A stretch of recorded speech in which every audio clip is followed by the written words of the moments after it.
चलिए, आज का हमारा टॉपिक है त्राटका, जिसे हम करने वाले हैं कैंडल के थ्रू। तो सबसे पहले त्राटक होता क्या है वो जान लेते हैं कि त्राटक को हमने षटकर्म के अंतर्गत रखा है। षटकर्म यानी कि शरीर को शुद्ध करने वाली 6 क्रियाएं, षट यानी कि 6, कर्म यानी कि एक्शन। वे 6 एक्शन जो हमारी बॉडी को इंटरनली क्लीन करने का काम करते हैं, जिसमें सबसे पहला नाम है जल नीति, दूसरा नाम है वमन, तीसरा नाम है आपका वस्त्र धोती, चौथा है आपका कपालभाति क्रिया, फिर नौली क्रिया, फिर आता है लास्ट में त्राटक।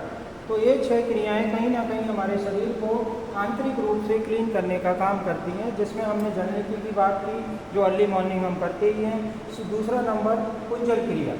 कुंजल क्रिया में हम पानी पीते हैं कम से कम गले तक, जिसमें 1 जग पानी पीना होता है, 1.5 से 2 लीटर पानी, और उस पानी को हम फिर वापस वमन करके मुंह के माध्यम से ही बाहर निकाल देते हैं। जिससे फ़ायदे क्या होते हैं आपकी बॉडी में? सबसे पहले तो आपके पेट की सफाई कर देता है, और जो आपका फूड पाइप है उसको भी क्लीन करने का काम वमन करता है, और बॉडी के अंदर जितने भी हार्मोनल इम्बैलेंस हैं उनको बैलेंस करने में सबसे ज़्यादा कारगर यदि कोई षटकर्म की क्रिया है तो वो है वमन।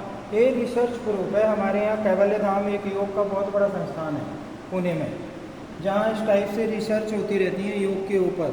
तो उन्होंने देखा है कि वमन क्रिया करने के बाद बॉडी के अंदर कई सारे ऐसे हार्मोन सीक्रेट होने लगते हैं जो कई महीनों और सालों से एक्टिव ही नहीं हो रहे थे बॉडी के अंदर, लेकिन जैसे ही वमन किया और 15 से 20 दिन महीने भर के बाद वो रिजल्ट्स आना शुरू हो गए कि वो अच्छे अच्छे हार्मोन्स बॉडी के अंदर स्रावित होना शुरू हो गए। और उन हार्मोन्स की वजह से ही हम परेशान थे उससे पहले। उन हार्मोन्स का सीक्रेट ना होना परेशानी का कारण बना हुआ था, लेकिन जैसे ही वो बॉडी के अंदर सीक्रेशन शुरू हुआ तो बॉडी के अंदर एक प्लेजर, एक हैप्पीनेस ऑटोमेटिक आना शुरू हो गई। क्योंकि हमारी बॉडी में जितने भी साइकोलॉजिकल इफेक्ट्स हैं, चाहे वो आपका गुस्सा हो, एंगर हो, हैप्पीनेस हो, ये सब किसके कारण पैदा होते हैं बॉडी में? ये हार्मोन्स के कारण। बॉडी प्रतिक्रिया करती है, क्रिया करती है हर एक चीज़ के अपोजिट में। जब आपने कोई चीज़ सोची तो वो हार्मोन सीक्रेट हो रहा है बॉडी के अंदर।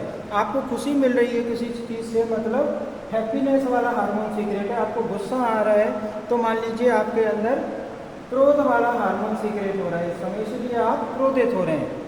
तो कहीं ना कहीं आपके थॉट प्रोसेस को भी साइकोलॉजिकल लेवल पर बैलेंस करती हैं ये सारी क्रियाएं जो हमें अंदर से क्लीन करती हैं। क्योंकि बाहर से क्लीन करने वाली चीज़ें हैं आपको बाहर से ही बैलेंस करेंगी, लेकिन जो क्रियाएं अंदर से क्लीन करनी है वो सिंपल सा कॉन्सेप्ट है कि आपको अंदर से अफेक्ट करेंगी। लेकिन हम किन चीज़ों के पीछे पड़े हुए रहते हैं जो हमें बाहर से ठीक रखें? हमारे कपड़े अच्छे होना चाहिए, हमारे शूज़ अच्छे होना चाहिए, घड़ी में हाथ में घड़ी बहुत महंगी होना चाहिए।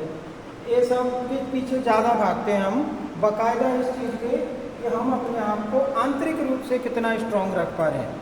क्योंकि हमारी बॉडी के अंदर 8 से 9 सिस्टम काम कर रहे हैं लगातार, लेकिन उन सिस्टम्स के बारे में ना तो कोई जानकारी है, और उन सिस्टम को दुरुस्त कैसे रखना है वो भी नहीं पता है। जिसमें सबसे मेन जो सिस्टम है आपका वो है आपका डाइजेशन सिस्टम।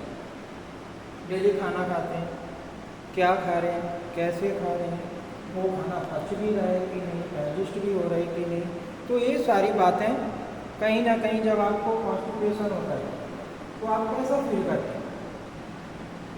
पेट में अगर भारीपन है तो पूरे शरीर में, आपके मन में भारीपन आ जाता है।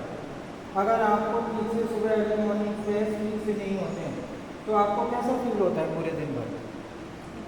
एक मतलब ऐसा लगता है कि बॉडी के अंदर कुछ बेचैनी थी। वो बेचैनी किसके कारण है?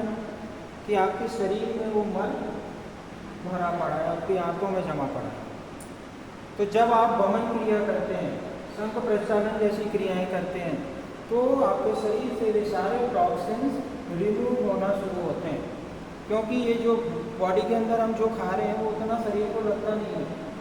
उसमें से शरीर को जितना ज़रूरत है, जितना रस लेना है, वो रस बॉडी ऑब्जर्व कर लेगी और बाकी वेस्ट मटेरियल आपकी बड़ी आंत में चले जाएगा और फिर उसको बाहर निकालना पड़ेगा।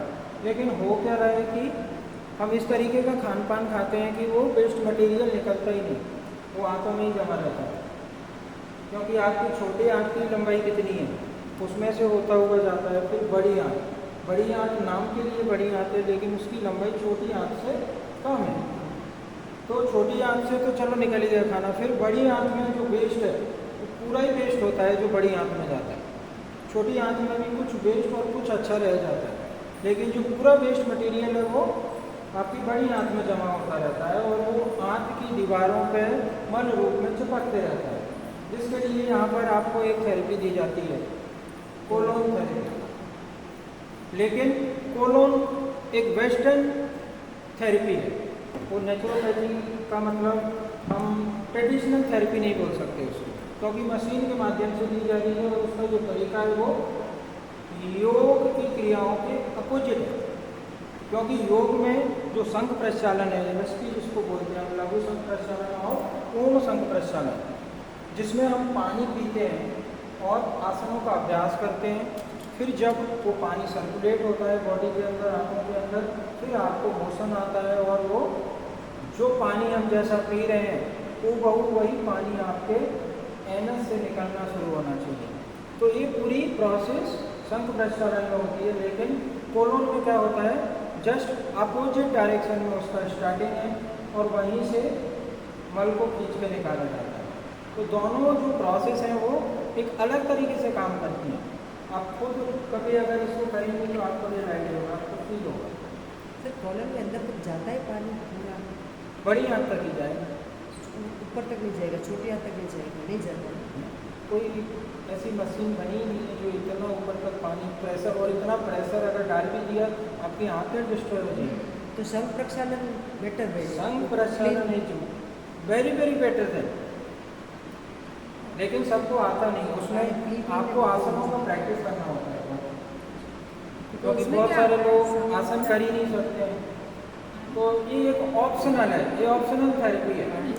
कोलोन मान लीजिए अब आसन नहीं हो रहे हैं, लेकिन